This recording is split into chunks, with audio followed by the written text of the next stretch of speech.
On va regarder notre reportage en région dans la commune de Bourg-Vallée, voisine de Saint-Lô, c'est dans la Manche. Depuis 10 ans, il n'y a plus de médecins, alors le maire se démène pour en trouver un. Cécile Tixou. Depuis 10 ans, Virginie, infirmière libérale, sillonne les routes de Bourg-Vallée, une commune de 3500 âmes. Bonjour. Ce jour-là, elle se rend chez Albert. Il y a 2 ans et demi, il a été hospitalisé à domicile pour une maladie du pancréas, mais n'avait plus de médecin traitant après le départ à la retraite du sien. Vu ma maladie, puis les opérations que j'ai eues, les infirmières qui venaient pour me brancher tout ça, ils m'ont dit on va essayer de trouver un médecin. Vu l'état d'Albert et son besoin de suivi, Virginie a fait des pieds et des mains pour lui trouver un médecin. Ça n'a pas été simple, mais on fonctionne très bien avec les médecins ici autour de Bourg-Vallée, mais en fait ils sont déjà surchargés. Donc quand ils nous prennent un patient supplémentaire, c'est vraiment faut bien se rendre compte que c'est une surcharge de travail pour eux en fait. Depuis 10 ans, Bourg-Vallée est sans médecin. Dans la commune, 8% des habitants n'ont pas de médecin traitant et il faut souvent faire entre 10 et 20 km pour se faire soigner. Le maire et son adjoint à la santé se désespèrent. Depuis 2 ans, ils proposent d'embaucher directement un docteur sans résultat. Dans le budget 2025, tu sais qu'on avait mis, donc il y avait 159 000 pour le médecin et l'assistant. Pour le budget 2026, je pense qu'il va falloir renouveler ce montant-là. Donc depuis l'année dernière, on a mis un budget pour donc un médecin et une personne responsable du centre de santé. Ça représente en gros 13-14% du budget de la commune. Donc c'est pas négligeable quand même. Le conseil municipal a aussi fait toutes les démarches administratives pour devenir employeur. On a fait appel à une association qui s'appelle la Fabrique des maisons de santé et qui nous a aidés à faire notre dossier pour qu'on soit habilité par l'ARS, la CPAM, pour pouvoir embaucher un médecin salarié. Au total, la commune propose un salaire de 5 000 € pour 35 heures et met des locaux à disposition dans la maison médicale. Le bureau du médecin, qui est actuellement un petit peu occupé par la sage-femme, sera ici. Donc on a un local de 20 mètres carrés qui est suffisant pour les consultations. Il y a un espace qui est prêt à recevoir un médecin, il suffit juste qu'on le trouve et qu'on achète le matériel avec lui. Voilà. Et après, on est opérationnel. Pour Virginie, qui a son cabinet dans la maison de santé, la venue d'un médecin simplifierait son quotidien. Vous voulez me dire que vous avez trouvé un médecin ? Eh bien, malheureusement, non. On est toujours à la recherche. Ce serait vraiment un gain de temps plutôt que de courir chez les différents médecins à Cagnisy, à Moyon pour récupérer des ordonnances. Parfois, on a besoin d'une ordonnance tout de suite, donc on fait des déplacements. Or là, si c'était la porte d'à côté, ce serait bien plus pratique. En attendant, la ville a mis des affiches à plusieurs endroits et espère taper dans l'œil d'un médecin de passage. Et on va en parler de ces questions avec vous. Bonjour Daniel Chassaing, merci beaucoup d'être avec nous. Vous êtes médecin, sénateur de la Corrèze, membre du groupe depuis 1 an et demi. Les Indépendants, on va y venir, les Indépendants, République et Territoire, c'est le groupe des sénateurs Horizon, pour que nos téléspectateurs comprennent bien. Martial Jardel, bonjour. Merci beaucoup d'être avec nous. Vous êtes président du collectif Médecins Solidaires. En 2 mots, expliquez-nous. C'est un collectif de 1000 médecins généralistes à peu près qui essaie de se mobiliser contre les déserts médicaux sur le principe du temps partagé solidaire, c'est-à-dire qu'on organise des relais hebdomadaires dans des centres de santé dans lesquels on rétablit une présence médicale. Et en duplex avec nous, Anaïs Verhofstadt. Bonjour, merci également d'être avec nous, médecin généraliste, auteur de Urgent Recherche Médecin. Et vous avez fait un tour de France. Vous allez nous raconter Tour de France de la désertification médicale. On va y venir avec vous. On a vu ce reportage, c'était du côté de Saint-Lô, dans la Manche. On le voit, ce maire qui cherche un médecin. Aujourd'hui, les maires, les élus, ils sont aussi un premier rempart contre les déserts médicaux. Martial Jardel, je vous ai vu réagir pendant ce reportage. Oui, parce que les maires et les élus locaux, ils sont, comme on dit, à portée de baffe. Ça veut dire que quand ils sortent de chez eux, toute la journée, les habitants leur disent « Alors, vous avez trouvé un médecin, on a un médecin, mais qu'est-ce qu'on va devenir ?» Je me souviens d'un maire qui nous disait qu'il y avait une habitante qui lui avait dit « Mais je vais mourir et vous n'aurez toujours pas trouvé de médecin. » Quand vous êtes maire, j'ai jamais été maire, sénateur Chassaing a été maire, je pense qu'il voit très bien de quoi je parle, je pense que vous êtes saisi par l'urgence que vous constatez concitoyens vous ordonnent de régler. Vous partagez, monsieur Bien sûr, Chassin. si vous voulez, c'est un total manque d'attractivité du territoire et de la commune. Dans les territoires ruraux, on a beaucoup de personnes retraitées qui vont avoir des polypathologies. Et si vous voulez, si on n'a pas de médecin, elles vont pas venir s'installer. Et donc ça, c'est vraiment catastrophique pour l'avenir de la commune. Mais aussi, les jeunes ne viendront pas s'installer s'il n'y a pas de médecin. Donc c'est absolument indispensable d'avoir un médecin pour l'aménagement du territoire. Et la solution, ça peut être quoi? Ça peut être les médecins salariés, par exemple. Que font certaines collectivités? Alors, si vous voulez, c'est une des solutions. C'est pas la seule solution. Il y a plusieurs solutions. Tout à l'heure, vous avez entendu parler de la téléconsultation. C'est une des solutions, c'est un complément, si vous voulez. Par exemple, s'il y a un médecin installé, dans la pharmacie, il peut y avoir une téléconsultation qui est en complément, si le médecin n'est pas là, voilà. Donc, mais voilà, et bien sûr, d'autres possibilités comme l'association de monsieur qui peut amener des médecins dans les endroits, si j'ai bien compris, où il n'y a pas de médecin. Il n'y a plus de médecins. Anaïs Verhofstadt, je le disais, vous avez fait un tour de France, vous. Qu'est-ce qui vous a marqué durant ce tour de France? Qu'est-ce que vous en retenez? Effectivement, on a fait un tour de France de remplacement dans les déserts médicaux avec mon compagnon qui, lui, est kinésithérapeute sur l'année 2024. On s'est rendu compte qu'effectivement, même si 87% du territoire est aujourd'hui concerné par un manque de soignants, il y a des zones qui sont encore plus touchées que d'autres, des zones qui sont complètement démunies. J'ai remplacé effectivement un médecin dans l'Aveyron qui était seul sur 652 km², donc je vous laisse imaginer le nombre de patients qu'il faut prendre en charge. Il y a des zones aujourd'hui qui sont complètement à l'abandon et c'est vraiment un triste constat qu'on fait. Des zones à l'abandon, Martial Jardel, vous le constatez vous aussi? Oui, j'avais fait aussi un tour de France de remplacement, c'est marrant, en 2021. Donc je vois qu'il y a un courant de jeunes médecins qui font des tours de France des remplacements. Donc c'est assez chouette de voir des jeunes médecins s'engager. C'est absolument terrible. Je pense que ce que le docteur Breszczak a palpé, c'est quand on est au contact, dans une analyse au plus près du terrain, on est frappé parce que quand on regarde des chiffres, on est aussi effaré. Mais quand on voit les patients qui n'ont plus de traitement, quand on voit les ordonnances qui ont été renouvelées 8 fois, qui sont fines comme du papier parchemin parce que les patients n'ont pas trouvé, sont en colère, d'une colère qui est complètement compréhensible. On ressent une espèce de sentiment d'injustice totale. C'est inacceptable. Il y a des gens qui sont, et je le dis sans faire d'effet un peu de manche, il y a des gens qui sont en train de mourir dans ce pays en 2026 parce qu'ils n'ont plus de traitement sur leur pathologie chronique. C'est invraisemblable. Alors, si vous voulez, voilà, donc ça c'est vrai. Donc je voulais ajouter qu'il y a les médecins numerus clausus, davantage de médecins, ça c'est pour les années 2030. En attendant... Parce que le numerus clausus a été supprimé, il faut 10 ans pour que ça fasse effet. Oui, voilà. oui, donc bien on en sûr, verra les effets à peu près en 2020. Donc, je pense, j'ai parlé de la téléconsultation, une CPTS où on peut prendre en charge des soins non programmés. Il y a la prévention, mais il faut prendre aussi en charge des soins programmés. Et je voudrais rajouter une chose qui serait très importante, c'est des formations d'IPA, d'infirmières de pratique avancée en polypathologie, bien sûr en accord, en symbiose, en travail en symbiose avec le médecin, mais c'est très important parce qu'elles peuvent renouveler des médicaments chez des personnes chroniques en accord avec le médecin, et ça va le décharger beaucoup. Et aussi, moi j'ai fait un rapport sur la médecine, les troubles de la médecine mentale avec une dégradation extrêmement forte, et je pense qu'il faut avoir des IPA psy, c'est tout à fait demandé par les psychiatres. On a des CMP qui sont débordés, et pour des équipes mobiles, ça je le dis parce que ça fait partie aussi, il y a les médecins, mais il y a aussi ce qui peut aider les médecins, ça en fait partie. Mais juste, Daniel Chassin, sur votre expérience personnelle, parce qu'on a aussi envie de vous entendre là-dessus. Oui. Vous êtes sénateur de Corrèze, vous êtes médecin. Vous avez exercé très tard aussi pour pallier un désert médical.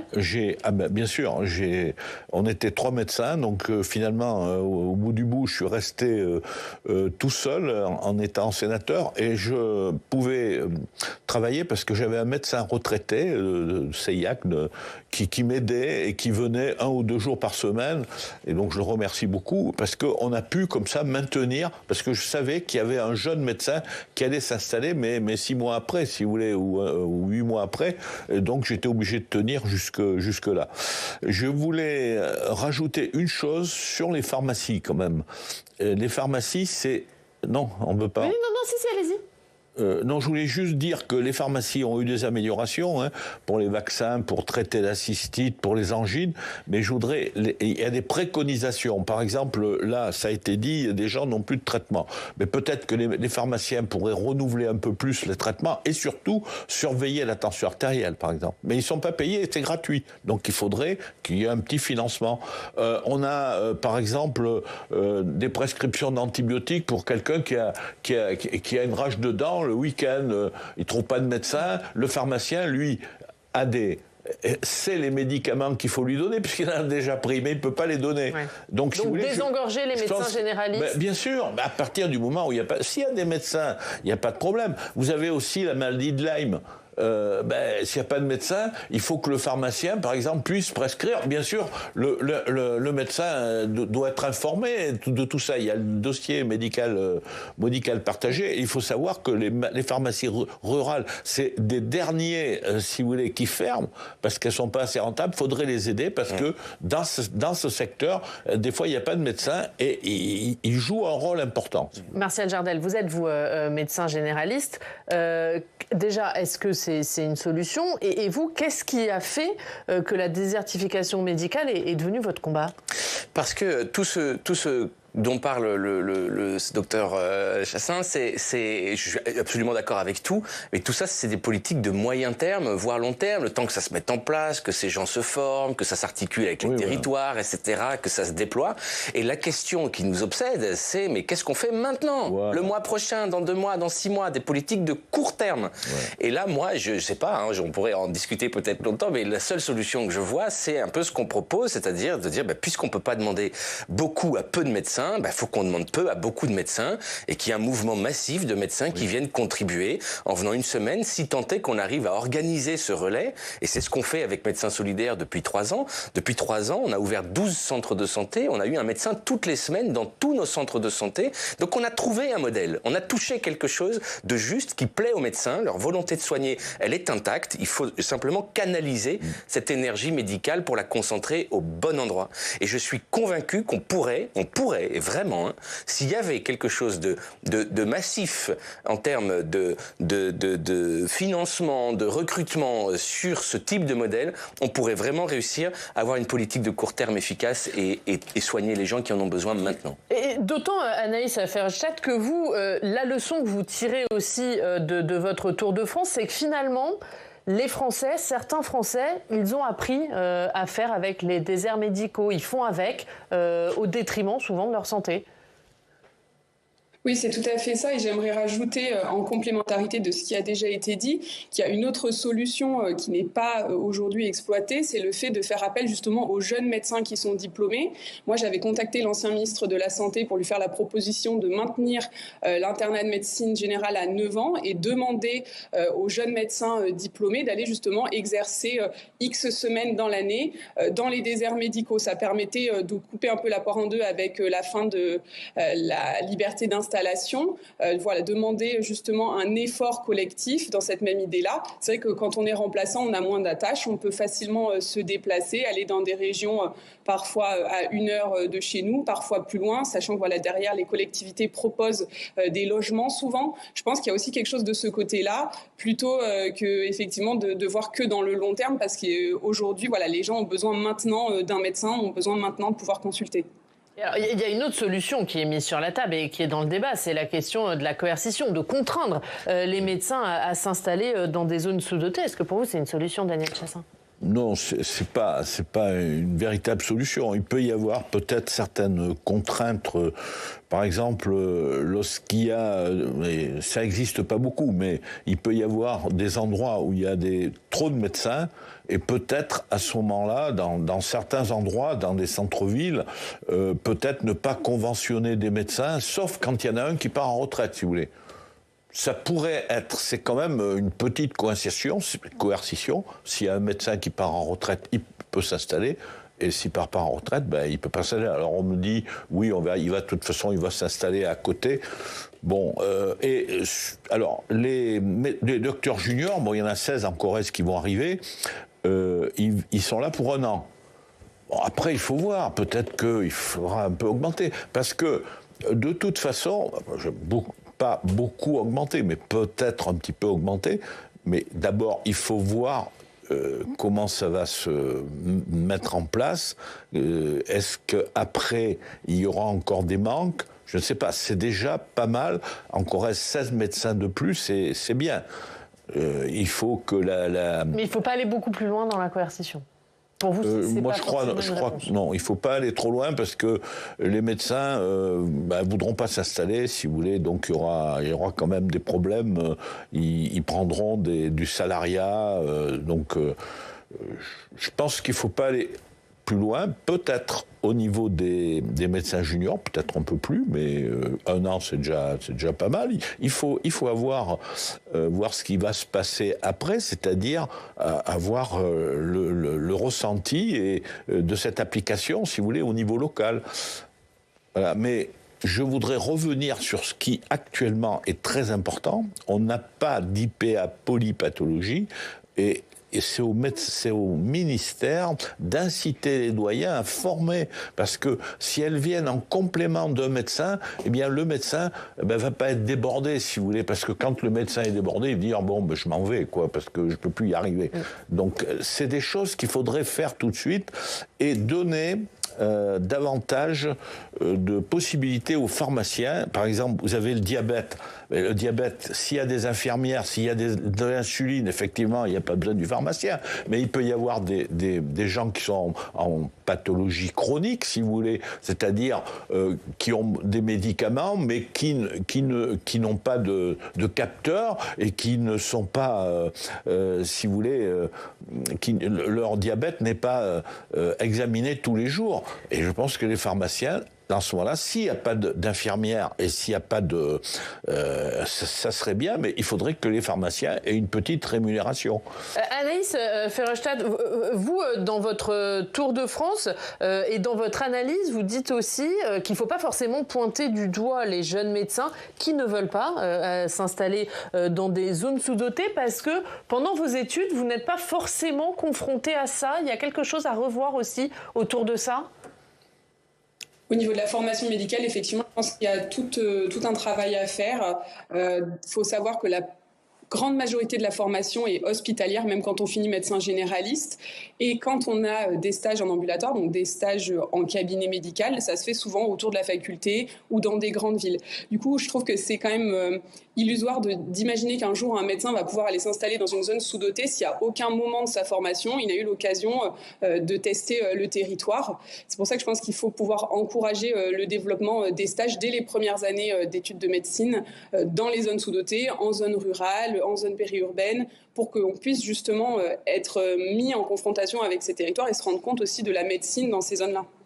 Merci Chardel. Il y a quelque chose à revoir aussi autour de la formation ou pas ? Alors, je partage pas forcément cette vision. Je trouve que ça s'est beaucoup rapproché justement des territoires et de la médecine générale rurale. Il y a beaucoup d'efforts qui ont été faits par tous les départements universitaires de médecine générale. C'est pas parfait, ça le sera jamais, mais pour que les internes de médecine générale puissent aller faire leur stage en territoire rural, ce qui n'était pas le cas avant. Mais moi, je crois que la question clé, c'est vraiment la question de l'engagement.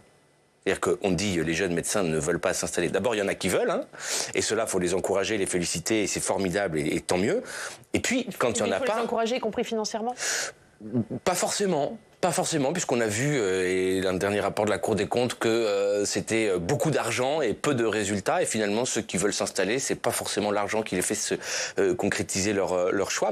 Mais par contre, c'est la question de l'engagement. C'est-à-dire qu'il faut qu'on comprenne que ce qu'on demande à un jeune médecin, c'est pas un choix professionnel, c'est un choix de vie. C'est-à-dire que vous allez vous installer dans le centre de santé qu'on voyait là tout à l'heure dans votre reportage, eh bien, il faut être bien sûr de son coup. Parce que si dans 2 ans, vous vous dites, finalement non, eh bien, vous êtes à l'origine d'un drame humain. Parce que tout le monde va vous dire, mais attendez, docteur, vous nous abandonnez. Parce que vous trouverez personne pour vous succéder. Et donc, il faut se rendre compte de l'immensité de la responsabilité qu'on demande de prendre à ces médecins. Et donc, il faut répartir la charge, il faut répartir la responsabilité. C'est vraiment ça le sujet, je crois. Et la coercition, du coup, puisque on vous a pas entendu là-dessus, pour vous, c'est pas une bonne réponse? C'est pas une solution. Vous disiez, il y a une autre solution, c'est la coercition. Non, ce n'est certainement pas une solution, parce qu'une solution, ça solutionne. Là, si demain il y avait une coercition, le problème serait entier. Le docteur Vereshchak le disait, il y a 87% du territoire qui est un désert médical, donc on n'a pas la ressource, donc on peut coerciter ce qu'on veut, il va rien se passer derrière ça. Par contre, là où je rejoins le docteur Chassaing, c'est qu'il y a aussi une question de décence. C'est-à-dire qu'aujourd'hui, quand vous voyez des médecins s'installer dans des zones où il y a déjà trop de médecins, c'est insupportable. Voilà. Il y a une question de faire société et de se rendre compte qu'on a quand même un problème collectif et qu'on ne peut pas accepter. Qui peut être refusé. Ouais. Et je comprends que les gens... Donc il y a une responsabilité des médecins. À un moment, il faut quand même qu'on se regarde un peu dans le blanc des yeux et qu'on arrête de faire des choses qui sont en dehors de toute éthique professionnelle, humaine. On ne peut pas s'installer dans le cœur du... À ce moment-là, lorsqu'il y a un médecin qui s'en va, qui part en retraite, d'accord, mais sinon, ça ne représente pas beaucoup de zones. Mais enfin, je pense que peut-être... Donc l'idéal, ce serait que les médecins s'autorégulent. Je pense que les médecins peuvent démontrer là un peu de bon sens collectif et puis une prise en main de leur destin.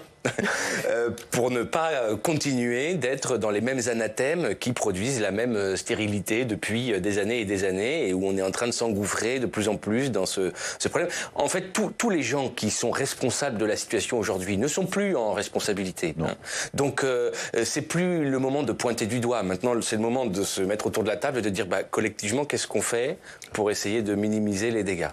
Si vous aviez une mesure, dernier tour de table, une mesure prioritaire à mettre en œuvre pour que demain, on puisse lutter efficacement contre les déserts médicaux, ce serait laquelle ?